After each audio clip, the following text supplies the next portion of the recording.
your side for anything. Whoa. નમસ્કાર. કહેવાય છે મિત્રો કે જ્યારે ચક્રની શોધ થઈને એ પછી ઘણી બધી ક્રાંતિ સર્જાણી. અને ખાસ વાત કરવાની આવે કે આજે વિશ્વ સાયકલ દિવસ છે અને એ સાયકલ પણ છે ને ચક્રથી ચાલે છે. એક સમયે દૂર દૂર સુધી ચાલીને જવું પડતું હતું, પણ ચક્રની શોધ બાદ કેન્દ્ર બિંદુ વ્યવસ્થિત આવે એ રીતે માણસ સીટ ઉપર બેસી અને સાયકલ ઉપર સવાર થઈ અને ગામડે એકબીજાથી બીજા ગામ સુધી જઈ શકતા હતા. આ રીતે કામ ચાલતું હતું. એનો મતલબ એ થયો કે ચક્રની શોધ થવાથી ઘણું બધું થયું અને એને આપણે સાયકલ પણ કહીએ છીએ. ઘણી વખત આપણે એમ પણ કહેતા હોઈએ છીએ તમારી સાયકલ કઈ રીતે ચાલે છે. તો એનો મતલબ એ છે કે તમારું આ ચક્ર કઈ રીતે ચાલે છે. તો ચક્ર ગતિમાન હશે તો ખરા અર્થની અંદર આપણો સમાજ જે છે ગતિમાન રહેશે. ત્યારે આ સાયકલ દિવસ જે છે એમની ઉજવણી પણ ખાસ કરવામાં આવે છે. ત્યારે જૂનાગઢની અંદર એક એવી વ્યક્તિ કે જેને ઓનલી ઇન્ડિયન્સના નામથી ઓળખવામાં આવે છે. એ ખરા અર્થમાં એમને પોતાને દેશ પ્રેમ પણ ઘણો બધો છે અને એક લોકોને મેસેજ પણ આપે છે કે જીવનની અંદર આપણે રાષ્ટ્ર પ્રેમ કેળવવો જોઈએ ને સાથે સાથે આપણે સાયકલિંગ પણ કરવું જોઈએ. નમસ્કાર ઓનલી ઇન્ડિયન્સ, કેમ છો? એકદમ મજામાં, એકદમ મજામાં. ખાસ કરીને જ્યારે આજે વિશ્વ સાયકલ દિવસ છે, શું તમારી લાગણી છે?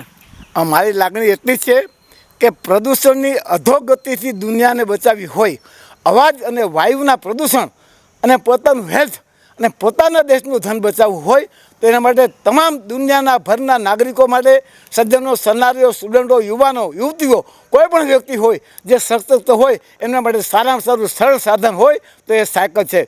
સાયકલ ચલાવવી પોતે શોખ માટે ચલાવે કે પોતાના રૂટીન કામ માટે ચલાવે, પરંતુ સાયકલ ચલાવી અને કોઈ પણ વ્યક્તિ પોતાની ફ્રીમાં એક્સરસાઇઝ કરી હેલ્થ બચાવી, તંદુરસ્તી બચાવી શકે છે, પોતાના દેશનું ધન બચાવી શકે, કારણ કે પેટ્રોલ બચાવી શકે અને ખાતો પર્યાવરણ બચાવી શકે.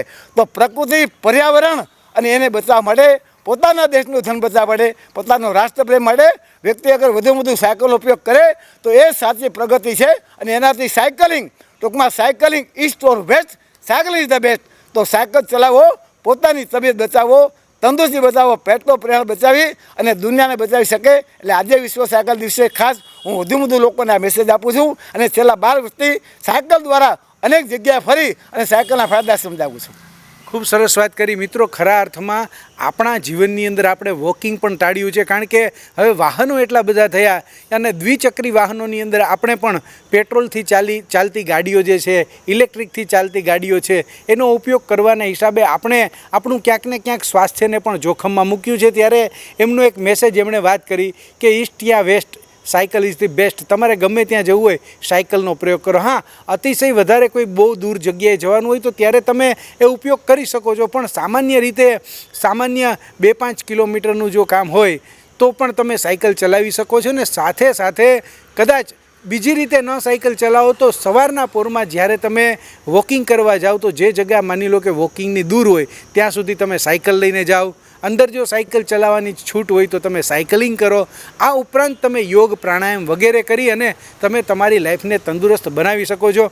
આજે વિશ્વ સાયકલ દિવસની જ્યારે આપણે ઉજવણી કરતા હોઈએ ત્યારે આપણે પ્રતિજ્ઞા પણ લેવી જોઈએ ને ઓનલી ઇન્ડિયન્સ જે છે એ બીજા લોકોને પ્રોત્સાહિત પણ કરે છે ને પ્રતિજ્ઞા પણ લેવડાવે છે. આપણે એમની પાસેથી જાણીએ, તમે આજના દિવસે લોકોને કઈ રીતે સન્માનિત કરો છો, સાથે સાથે કઈ રીતે બીજા લોકોને પ્રતિજ્ઞા લેવડાવો છો, એ ટૂંકમાં વાત કરો.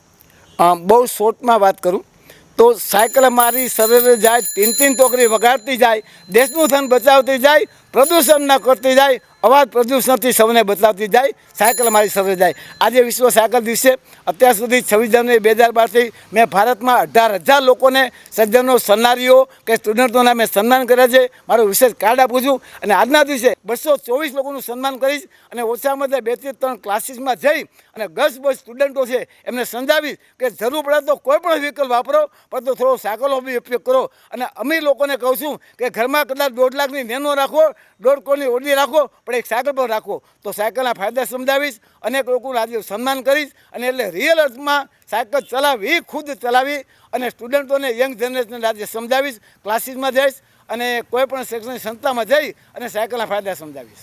બહુ સરસ વાત છે મિત્રો. ખરા અર્થમાં એ પોતે મોટી ઉંમરે પણ નિવૃત્તિની વયે પણ એ સુંદર મજાની પ્રવૃત્તિ કરે છે. એ પોતાની જાતને ક્યારેય મોટા ગણતા જ નથી. નાના વ્યક્તિની જેમ, યુવાનની જેમ પોતે સાયકલ ચલાવે છે. લોકોને પોતે પોતાના ટી શર્ટ ઉપર પણ ઓનલી ઇન્ડિયન્સ અને સમાજ માટે, રાષ્ટ્ર માટે જાગૃત બનવાના એ પોતે પોતાનું ટી શર્ટ જ બતાવે છે. તો મિત્રો, આવા પ્રકારની વ્યક્તિ જૂનાગઢમાં છે અને એ પોતે મોતીબાગ હોય, ગામમાં હોય, બધી જગ્યાએ સાયકલ લઈને જાય છે અને લોકોને ઉદાહરણ પૂરું પાડે છે. કહેવાય છે કે તમે કંઈ ન બનો તો કંઈ નહીં, પણ ઉદાહરણ પણ તમે સારું બની જાઓ તો ઘણા લોકો માટે તમે પ્રેરણાદાયક બનશો. ખૂબ ખૂબ તો આપનો ધન્યવાદ કે આપ આ પ્રકારની કામગીરી કરો છો. તો મિત્રો, તમે પણ આજના દિવસે એમની પાસેથી આ ખાસ વાત જાણો. સાયકલને તૈયાર કરો, આજે નહીં તો કાલે સાયકલ ઉપર આપણે સવારી કરીએ અને આપણે પણ યાદ કરી લઈએ કે સાયકલ મારી સરળ જાય. ખૂબ ખૂબ આભાર.